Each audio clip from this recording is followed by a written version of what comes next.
अल्हम्दुलिल्लाहिल्लज़ी अब्दा अल-अफ़लाका वल अर्दीन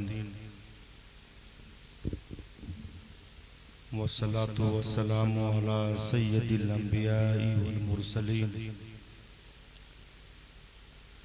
व अला आलिहि व अस्हाबिहि व औलियाइल कामिलीन। अम्मा बाद फ़ौज़ु बिल्लाहि मिनश शैतानिर रजीम। बिस्मिल्लाहिर रहमानिर रहीम। इन औलियाहु इल्लल मुत्तक़ून। सदक़ल्लाहुल अलीयुल अज़ीम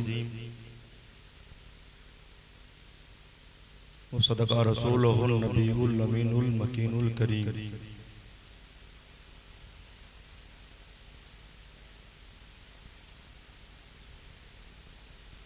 गौसे आज़म बमने बेसरो सामा मददे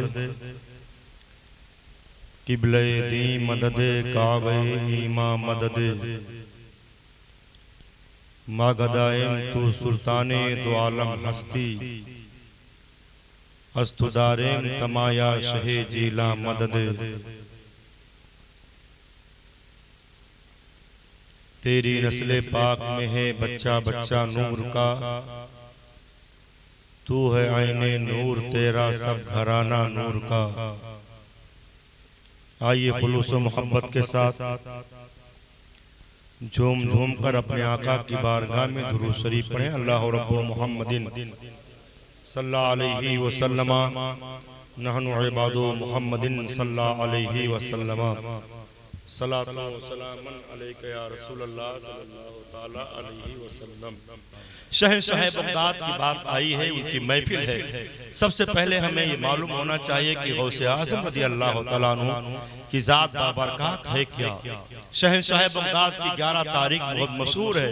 मैं अक्सर अर्ज करता हूँ कि शहंशाह बगदाद की जो 11 तारीख मशहूर है, ये ऐसे वैसे नहीं, बल्कि अगर देखा जाए तो कहा गया 11 तारीख को आपका विसाल हुआ।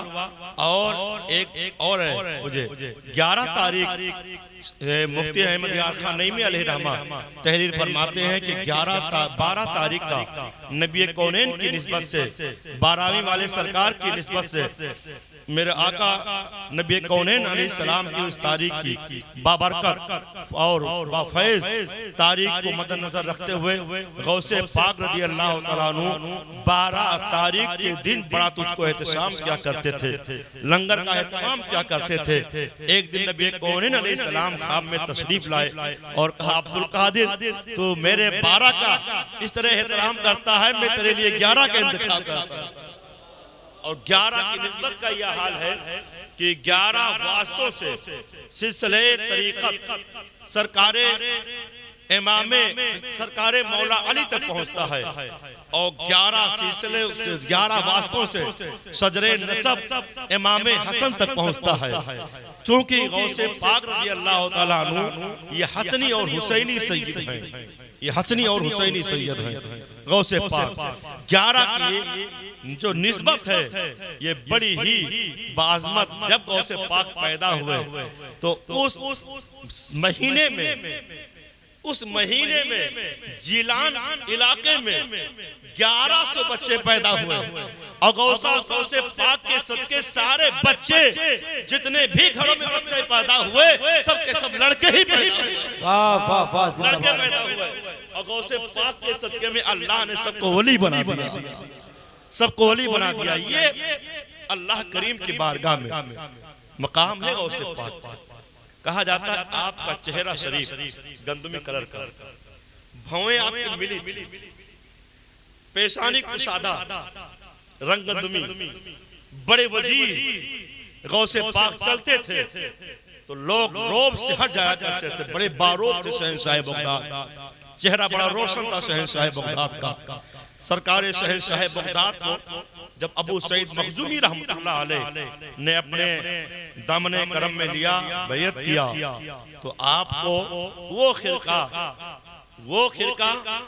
वो जुब्बा जो नबी कौनैन से होते हुए, मौला अली से, ख्वाजा हसन बसरी से होते हुए सरकार अबू सईद मखजूमी को मिला, आपने खिरका पहनाया।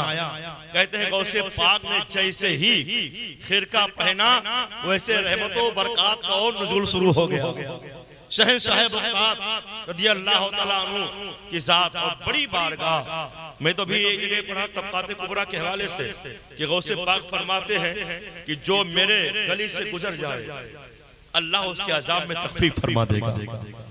जो मेरे गली से गुजर जाए अल्लाह उसके अज़ाब में तख़फ़ीफ़ फरमा देगा। बहुत बड़ी बात है मुसलमानों। ये कब कोई कहेगा? जब उसे अल्लाह की रहमतों पे कामिल भरोसा हो, कामिल भरोसा हो अल्लाह के रहमतों पर, तब कहेगा। और शहंशाह बगदाद का तो हाल ये था कि गौसे पाक रज़ी अल्लाह तआला अन्हु ने अल्लाह को इस तरह राज़ी किया, इस तरह राज़ी किया कि आप मनसब मर्तबे गौसियत पे फाइज हुए।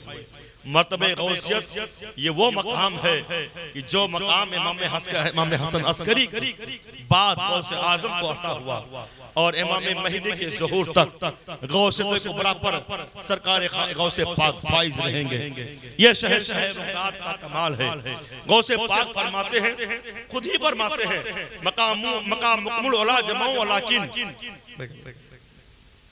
मकाम मुकम्मल वला जमाऊ वलाकिन मकामी फौक़कुम मा ज़ाला आली।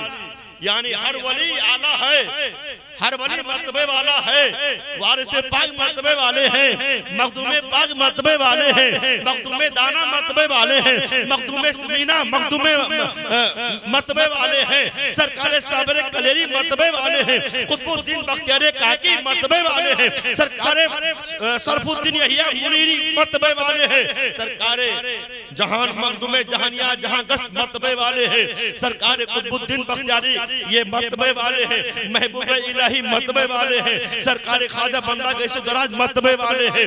आगे और जाइए मुसलमानों, जुन्नून मिस्री मर्तबे वाले हैं, अबू बकर शिबली मर्तबे वाले हैं, सरकार इमाम गजाली मर्तबे वाले हैं, अबू खमरा हिंदी मर्तबे वाले हैं, उमर सहाबुद्दीन सोहरवर्दी मर्तबे वाले हैं, सरकार बहाउद्दीन नक्शबंद मर्तबे वाले हैं, सरकार सैयदना इमाम आजम अबू हनीफा रज़ी अल्लाह तआला अन्हु मर्तबे वाले हैं। ये अल्लाह के वो मुकर्रब बंदे हैं जो बड़े कमाल वाले, बड़े मर्तबे वाले हैं। लेकिन हे मुसलमानों, ये सब मर्तबे वाले हैं, लेकिन जब गौसे पाक के मर्तबे की बात आएगी तो याद रखा जाए मुसलमानों, इमाम आजम अबू हनीफा को अगर छोड़ दिया जाए तो फिर सारे मर्तबे एक तरफ हैं और गौसे पाक का मर्तबा एक तरफ है। इसलिए गौसे पाक फरमाते हैं, मकाम मुकम्मल वाला जमाओ वलाकिन मकामी फौक़कुम मा ज़ाला आली। अब बरेली के इमाम कहते हैं, जो वली कब्र थे बाद हुए या होंगे, सब अदब रखते हैं दिल में मेरे शाह। नारे तकबीर, नारे रिसालत, जश्ने गौसुल वरा, मसलके आला हजरत। और याद रखिए, जामे कादरियत जो पी लिया है उसके लिए जहां याद रखिए गौसे पाक का मुजदा है। गौसे पाक फरमाते हैं, अब तो कुछ ये वैसे भी हैं जो वाक़यात में बहुत गुलू कर जाते हैं, लेकिन कुछ ऐसे लोग भी हो गए हैं कि जो हर वाक़े को तनकीदी निगाह से देखते हैं। याद रखा जाए, गौसे पाक की अता भी बेमिसाल है और गौस पाक की मार भी बेमिसाल है। बहुत कदम संभाल कर गौसे पाक की बारगाह में कोई जुरात करे, वलायत छीन नहीं गई है। हम और आप तो क्या हैं, उस बारगाह में जाते हुए औलिया एक बार सोचते हैं वो बारगाह गौसे पाक की बारगाह की अजमत है। ऐसे वैसे गौसे पाक ने नहीं फरमा दिया कि जो मेरे मजार के बगल से गुजर जाए अल्लाह उसके अजाब में तखफीफ फरमा देगा। ऐसे नहीं कह दिया गौसे पाक ने।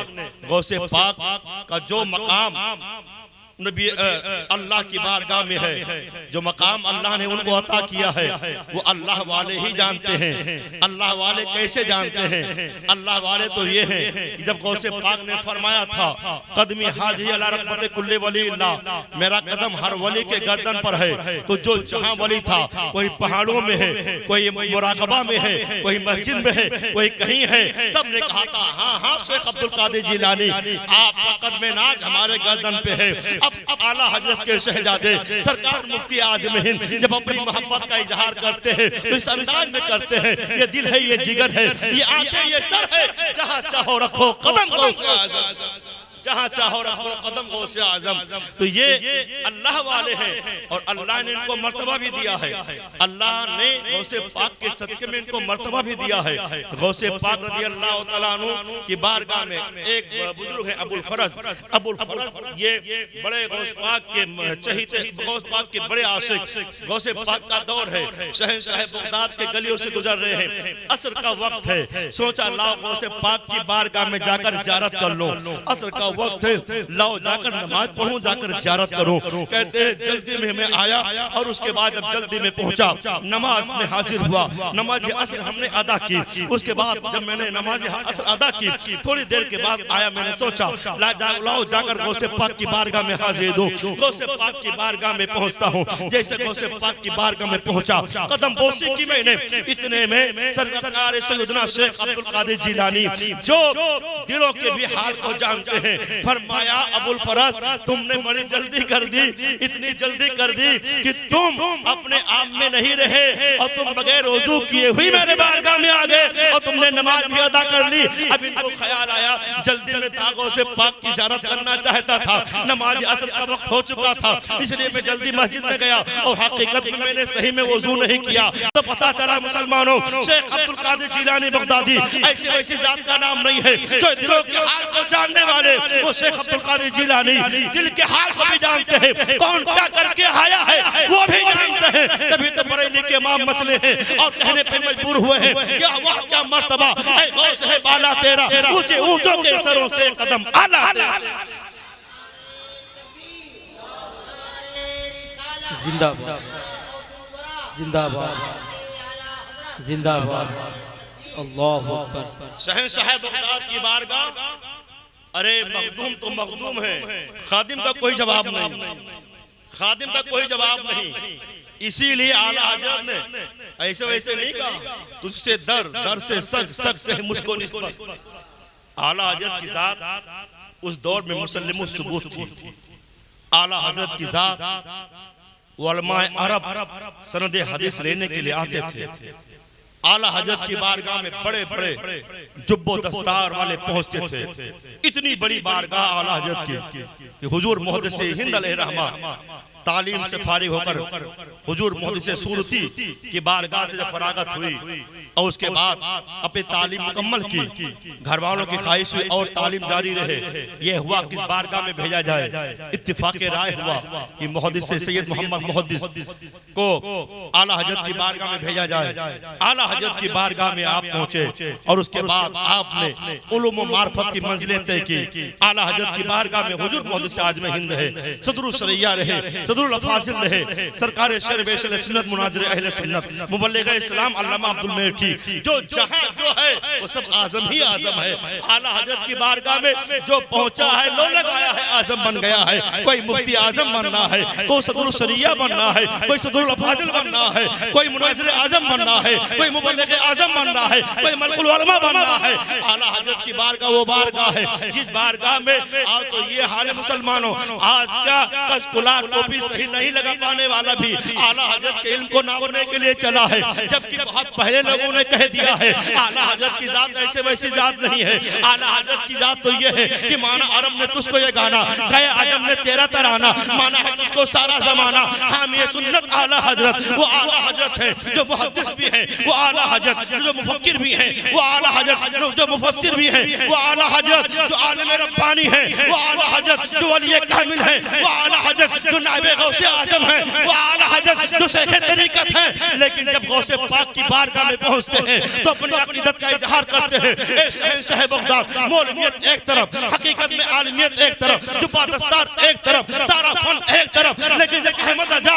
शहंशाह बगदाद की बारगाह में आया है तो अपनी अकीदत का इजहार दुनिया वालों को बता रहा है। दुनिया वालों देख लो, अहमद रजा का सिक्का पूरी दुनिया में तो चल रहा है, लेकिन जब बारगाह गौसत बाम में आया है तो ये कह रहा है तुझसे दर, दर से सग, सग से है मुझको निस्बत, मेरी गर्दन में है दूर का डोर आ गया। नारे तकबीर, नारे रिसालत, जश्ने गौसुल वरा, मसलके आला हजरत, नारे तकबीर। माशाअल्लाह माशाअल्लाह। हुजूर गौसे पाक रज़ी अल्लाह तआला अन्हु की बारगाह बाकमाल बारगाह, वहां तो हाल ये है कि हम लोग जब जाते, जब गए हैं, अच्छा ये जब मैं तबकात कुबरा से देखा मैंने कि मेरे मज़ार से अगर गुजर जाए तो उसके अज़ाब में तखफीफ हो जाएगी, लेकिन याद रखिए ईमान शर्त, ईमान शर्त। अब ये ना हो कि गौस पाक की बारगाह से गुजरने का ही सिर्फ आदमी उसी पे तकिया कर ले। अमल जरूरी है, अमल भी जरूरी है। मुसलमान के ऊपर ही नमाज फर्ज है, ज़कात फर्ज है, हज फर्ज है, और पता चले कि वही छोड़ दे तो ये हमारे लिए कतई मुनासिब नहीं। लेकिन गौसे पाक की बारगाह में इन सब के बाद भी आदमी गुनाहगार होता है, गुनाहगार होता है। हकीकत में ये कि हम अल्लाह के गुनाहगार बंदे हैं। कोई ऐसा है जो कहे कि हम गुनाह नहीं कर रहे। हाँ, इतने गुनाह हो रहे हैं कि अल्लाह करीम का करम है कि हमें पानी दे रहा है, हमें दाना दे रहा है। अब ये अल्लाह की अता है, या अल्लाह हमारे ऐब की पर्दापोशी फरमाता है, या नबी अपने महबूब का सदका देता है। अब बरेली की जब चौखट हम चूमेंगे तो हमें तो यही मालूम होगा हम खताकार सियाकार हैं, लेकिन ये रहमतुल्लिल आलमीन का सदका है। खाते हैं तेरे दर का, पीते हैं तेरे दर का, पानी है तेरा पानी, दाना है तेरा दाना। सही बात है, नबी का सदका खाते हैं और नबी का सदका ही है कि हम गुनाहगार सही। लेकिन अल्लामा जामी कहते हैं बड़ी नाज़म की हस्तम उम्मते तू गुनाहगारम हो लेकिन खुश नसीबम। हमें नाज है कि नबी की उम्मती है, गुनाहगार है लेकिन खुश नसीब है। हम बदनसीब नहीं है बल्कि हम खुश नसीब है। बहरहाल हुजूर गौसे पाक का अल्लामा आफाक साहब एक शेर पढ़ते हैं, कोई कन्नूल के शायर हैं, और वो जो शेर कहे उसमें ये है कि हमारे हाथों में गौसे पाक का दामन है, नबी की उम्मती हमारे हाथों में गौसे पाक का दामन है। ये दामन होना गौसे पाक का यकीनन आला हज़रत सरकार का ही फैजान है कि हम हमारे गलियों में, हमारे घर में, हमारे घर के बच्चे सुबह शाम कहते हैं कादरी कर, कादरी रख, कादरियों में उठा कदरे अब्दुल कादरे कुदरत नुमा के वास्ते। और जब बरेली शरीफ का सहारा लेते हैं तो इस वक्त अगर देखा जाए माजी करीब में सबसे बड़े आलिम, सबसे बड़े आलिम रब्बानी जिनका हाल ये था, जिधर निकलते थे उनका चेहरा देखने के लिए लाखों लोग उमड़ पड़ते थे। और ये होता था ताजु शरिया का चेहरा देख लो, ताजु शरिया का चेहरा देख लो। ताजु शरिया सरकार हम जैसे गुलामों के लिए कितना अच्छा पैगाम दे रहे हैं, कितना अच्छा दिलासा दे रहे हैं। कहते हुए जाते हुए कह रहे हैं अख्तरे कादरी खुल्द में चल दिया, खुल्द वाह है हर कादरी के लिए। माशाअल्लाह, माशाअल्लाह। कादरी गुलाम है और हमारे लिए खुल खुला हुआ है। इसलिए जो कादरी है सही मानों में वही सच्चा मुसलमान है। इसलिए जो गौस पाक का गुलाम है वो गौस पाक की सीरत को जरूर रखेगा, उनके सीरत पे जरूर चलेगा, और उसकी जिम्मेदारी भी है कि गौस पाक की सीरत को अपनाए, गौस पाक की मोहब्बत दिल में बिठाए। इंशाअल्लाह वही सच्चा मुसलमान। हुजूर गौसे पाक की बारगाह एक वाकया बयान करके अपनी हम बात खत्म करेंगे। वैसे वाकयात तो कई ज़हन में आ रहे हैं, लेकिन गौस पाक रज़ी अल्लाह तआला अन्हु एक वाकया भी मैंने जल्दी बयान किया कि या शेख अब्दुल कादिर जिलानी सय्यद लिल्लाह, या गौस जैसे कहते हैं कुछ लोगों को तकलीफ होती है, या गौस, क्योंकि गौस के माने होता है फरियाद रस, मददगार, मदद करने वाला। तो बस आदमी कुछ नहीं पाता है तो लाकर एक बैग डायरेक्ट दूसरा मिला देता है। अरे गौस को पुकार रहे हो, अगर किसी को पुकारा जाए, पुकारने का कोई मुस्तहिक है तो अल्लाह की जात, बेशक अल्लाह की जात, अल्लाह की जात। लेकिन अफसोस का मकाम है कि जो आदमी उस दुनिया में रहता हो कि अगर एक कोतवाली की बात आ जाए तो डायरेक्ट ना पहुंच पाए, सिफारिश बगैर सिफारिश के वहां ना जा पाए, अगर डीएम एसडीएम के यहाँ जाना हो तो बगैर सिफारिश के ना जा पाए, अगर किसी वजीर के यहाँ जाना हो तो बगैर सिफारिश के ना जा पाए। अल्लाह के पैगंबर होते कौन है? अल्लाह के पैगंबर अल्लाह के पैगाम को पहुंचाने वाले हैं। अल्लाह चाहता डायरेक्ट मगर पैगंबर के सारे पैगाम पहुंचा देता, लेकिन पैगंबरों का वसीला, ये वसीला बता रहा है अल्लाह का पैगाम उम्मती तक पहुंचेगा पैगंबर के वसीले से, और उम्मती का पैगाम पहुंचेगा पैगंबर के वसीले से। ये वसीला हो है ना, ये वसीला, वरना अल्लाह चाहता अपने पैगाम को उम्मतियों पर, जो भी जितने भी इंसान है सब पे डाल देता, कोई ऐसा बना देता। लेकिन पैगंबर को भेजा 1,00,000 या 2,24,000 को मुबेश अंबिया किराम तशरीफ लाए। इसका मतलब ये है कि अंबिया किराम का आना एक वसीला है, बातें खुदा की है, बताने वाले मुस्तफा है ना, बताने वाले मुस्तफा है। तभी तो अल्लाह कुरान में कर रहा है कुल हुवल्लाहु अहद, ए मेरे महबूब तुम कह दो अल्लाह एक है, यानी अल्लाह एक है। इसको कहलाने के लिए भी बात खुदा की ज़बान मुस्तफ़ा की है। ए महबूब तुम कह दो अल्लाह एक है, अल्लाह कह सकता था वल्लाहु अहद, अल्लाह एक है, वो एक अल्लाहु अहद, अल्लाह एक है, लेकिन ज़बान मुस्तफ़ा की हो, अल्लाह की वहदानियत भी हो तो ज़बान मुस्तफ़ा की हो।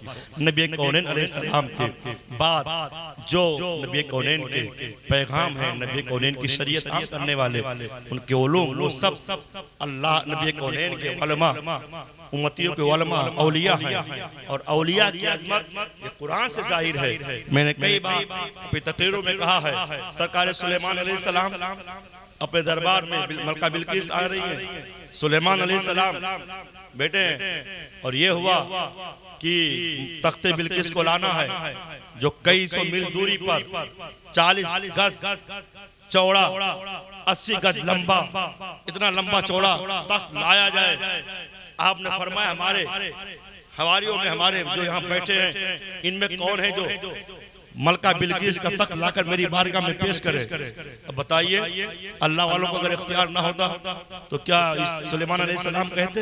उन्हें मालूम था कि इसमें अल्लाह वाले भी बैठे हैं।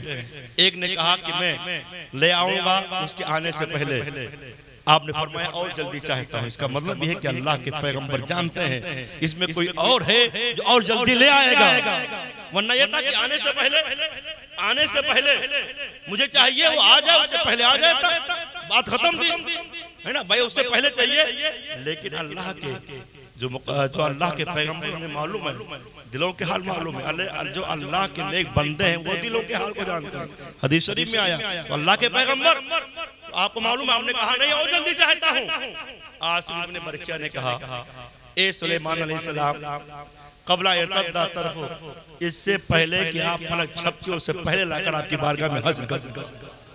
आप पलक झपके नहीं कि मैं पलक झपकूं, हमारा पलक झपकना और है। और अगर मैं कहूं अल्लामा कासिम साहब शमसी अपनी पलक झपकें, उससे पहले अपनी बात हम खत्म कर देंगे, अभी झपक देंगे, इनके इख्तियार में है ना। लेकिन अगर मैं ये कहूं कि हम अपनी पलक झपकेंगे, जब तक झपकेंगे नहीं तब तक तकलीफ करते रहेंगे, सुबह तक नहीं झपके, हमारे इख्तियार में। लेकिन जब हमने इख्तियार दूसरे को दे दिया, जब हमने इख्तियार दूसरे को दे दिया कि आप पलक झपके, जमील भाई जब पलक झपके उससे पहले लाकर हाजिर कर दूंगा, अभी जमील भाई पर है, अभी झपके, 1 मिनट के बाद झपके, 10 मिनट के बाद झपके, आधा घंटा के बाद झपके, 1 घंटा के बाद झपके, ये इनके ऊपर है। अब बताइए ये अभी झपक दे तो हमें अभी तो बैठना पड़ेगा। इसका मतलब ये है कि उनको मालूम था मेरे पास पावर क्या है, इसलिए कि उनके बारे में आता है कि अल्लाह के वली थे। और उसके बाद ऐसा हुआ भी, पलक झपके उधर तख्त हाजिर है, मलका बिल्किस का तख्त हाजिर है। और एक बात याद रखिए, जो और पैगंबर हैं उनके उम्मती के औलिया और हमारे आका नबी कौनैन के उम्मती के औलिया, उनमें जितने हैं सब ये नबी के उम्मती के औलिया उनसे अफजल है। इसलिए कि नबी के उम्मती सबसे अफजल, तो औलिया भी सबसे अफजल, और औलिया में गौसे पाक सबसे अफजल। तो गौसे पाक के मर्तबे का आलम क्या, अगर वो कई सौ मील दूरी भाई आदमी देखेगा तभी तो लेकर आएगा, देखे लाए, इतना पावर रख सकते हैं तो बगदाद के ताजदार शेख अब्दुल कादिर जिलानी बगदादी पावर क्यों नहीं रख सकते हैं कि हम यहाँ उनका जिक्र करें, वो बगदाद से हमें समाअत करें, हमें मुलाहिजा। वाकया होया करके अपनी बात खत्म कर देंगे। मैं कह रहा था या शेख अब्दुल कादिर जिलानी सय्यद लिल्लाह, इस पे कुछ लोगों को तकलीफ होती है। शेर मोहम्मद मियां शरफपुरी पाकिस्तान में बहुत बड़े बुजुर्ग गुजरे हैं, ये बहुत पाए के बुजुर्ग हैं। उस दौर में एक मौलवी साहब थे जो अल्लाह वालों के इख्तियार से बहुत चिढ़ते थे। कहते हैं कि एक बार शेर मोहम्मद मियां शरफपुरी की बारगाह में गए, देखा रोशन चेहरा, पेशानी पर इबादत के आसार जाहिर है, कसरते इबादत, कसरते सजदा, पेशानी पे आसार जाहिर है, बहुत सादा जिंदगी, बड़ी सादी सादा लिबास। ये देखकर बहुत मुतासिर हुए, दिल में आया कि बहुत नेक है, बड़े अल्लाह बहुत पहुंचे हुए अल्लाह के वली कामिल, यकीनन यही है। दिल में ख्याल आया, इतने में क्या देखा, पीछे ऐसे पीछे उनके लिखा हुआ उनके दीवार पर या शेख अब्दुल कादिर जिलानी सय्यद लिल्लाह। औलिया किराम के इख्तियार से वैसे उनको कुरान थी, जैसे देखा चेहरे का रंग तगय्युर बदल गया, चेहरे का रंग बदल गया, जोग्राफिया बदल गया। अल्लाह वाले जो होते हैं ना वो दिल के हाल को भी जानते है ना, दिल के हाल को भी जानते हैं। इसलिए मेरे आका फरमाते हैं इत्तकू फिरासतल मोमिन फइन्नहु यंजुरु बिनूरिल्लाह, मोमिन की फिरासत से बचो इसलिए कि वो अल्लाह के नूर से देखता है। तो जब मोमिन अल्लाह के नूर से देखता है तो अल्लाह का वली कैसे क्यों ना नूर से देखे। समझ गए कि ये क्या सोच रहा है, इसके दिल में क्या चल रहा है, इसके जहन में क्या चल रहा है। लेकिन जो अल्लाह वाले होते हैं ना वो दवा बहुत अच्छी तरीके जानते हैं। वलमा तो ये होता है अगर कोई बात कर दे कोई तो इनका पारा चढ़ जाता है, लेकिन जो अल्लाह वाले होते हैं वो जानते अंदर अंदर ऑपरेशन कर देते हैं। वो समझ गए क्या सोच रहा है, बहरहाल कुछ बोले नहीं। अब जब ये चलने लगे तो आप उनको भेजने के लिए आए साथ में। अब कोई अगर आदमी एक गलत समझ भी रहा हो और उसके बाद उसको भेजने के लिए दिल चाहिए, आए आप दरवाजे तक भेजने के लिए। जैसे दरवाजे पर पहुंचे वैसे एक नारा मारा या शेख अब्दुल कादिर जिलानी सय्यद लिल्लाह। जैसे ही नारा मारा या शेख अब्दुल कादिर जिलानी सय्यद लिल्लाह, वैसे ही एक नकाब पोश जाहिर हुए, अपने चेहरे से नकाब उठाया, रोशन चेहरा, चमकता चेहरा, बारोब चेहरा। अब ये आदमी जब चेहरा नूरानी शक्ल देखा मबहूत हो गया, हैरान परेशान हो गया। अब शेख मोहम्मद मियां सरपुरी कहते हैं और नादान जो तेरे दिल में खलजान था सुन ले, ये शेख अब्दुल कादिर जिलानी है, इनके जिंदगी को देख ले। बगदाद के ताजदार तेरे सामने खड़े हैं, कदमों में गिरा, कहा सरकार माफ फरमाए। यहीं से अल्लामा कासिम साहब को यह अकीदा मिल गया जब बगदाद के ताजदार शेख मोहम्मद सरपुरी के पास आ सकते हैं तो मदीने के ताजदार क्यों नहीं आ सकते हैं, मदीने के ताजदार क्यों नहीं आ सकते हैं। जब गौसे पाक के जिंदगी का ये आलम है तो उनके आका रसूल पाक की जिंदगी का आलम क्या होगा। तभी तो बरेली के इमाम ने कहा है तू जिंदा है वरना, तू जिंदा है वरना मेरी जिस्म आलम से छिप जाने। नारे तकबीर, नारे रिसालत, जश्ने गौसुल वरा, हुजूर शहजादे मिल्लत, मसलके आला हजरत, नारे तकबीर। हुजूर गौसे पाक रज़ी अल्लाह तआला अन्हु इस तरह दस्तगीरी फरमाते हैं, इस तरह दस्तगीरी फरमाते हैं कि अपने चाहने वाले को फरामोश नहीं करते। हमारी जिम्मेदारी है कि हम जो गौसे पाक से मोहब्बत करें और गौसे पाक के तालीमात पर अमल पैरा हो। इसलिए आज बदअमली की बुनियाद पर जो चाहता हमें निशाना बना लेता है। हम अगर गौसे पाक के तालीमात की रोशनी में जिंदगी गुजारेंगे तो आदमी कहने पर मजबूर हो जाएगा ये गली में जा रहा है ये गौस पाक का गुलाम जा रहा है, ये जो यहाँ जा रहा है ये गौस पाक का गुलाम जा रहा है, ये जो महफिल में बैठा है गुलाम गौस पाक का गुलाम बैठा है, ये जो मार्केट में दुकान चला रहा है ये गौस पाक का गुलाम चला रहा है। तो ऐसे मौके पर हमारे जिंदगी के एक एक हिस्से से आवाज आएगी हम शेख अब्दुल कादिर जिलानी के मानने वाले हैं और हमारे जिंदगी का बस एक ही, हमारे जिंदगी की बस एक ही आवाज है कि कादरी कर कादरी रख, कादरियों में उठा कदर अब्दुल कादिर कुदरत नुमा की। ये मदरसा ज़ियाउल कुरान जो वक्त का तकाजा भी है और इस्लाम और सुन्नियत के लिए जरूरत भी है। यहाँ जो ये छोटे से कमरे के जरिए दीन का काम हो रहा है, हमारे ख्याल से 1000 गज वाले 2000 गज वाले वो मदरसे भी काम नहीं कर पा रहे हैं। जो आज ये मदरसा ज़ियाउल कुरान अल्लामा शकील अहमद साहब, अल्लामा कासिम समझी साहब के अजमतों के बैनर तले और ये अंसारी बिरादरान जहीर भाई दिगर रहबाब हाजी साहब वगैरह जो खिदमतें दे रहे हैं, खिदमतें कर रहे हैं, ये काबिल तारीफ है। ये इन्हीं का हिस्सा है जो जंगल में मंगल बना रहे हैं, जो तारीकी में उजाला फैला रहे हैं। अल्लाह ताला इनके बाजुओं में हुसैनी जज्बा अता फरमाए। आका हुसैन गौसे पाक रज़ी अल्लाह ताला अन्हु के अज़मतों के सदके अल्लाह ताला इनके बढ़े हुए उठे हुए कदम को हर मोड़ हर आन लम्हा कामयाबों का हमरा फरमाए। हम सब की जिम्मेदारी बनती है कि हम इसकी तरफ तवज्जो करें।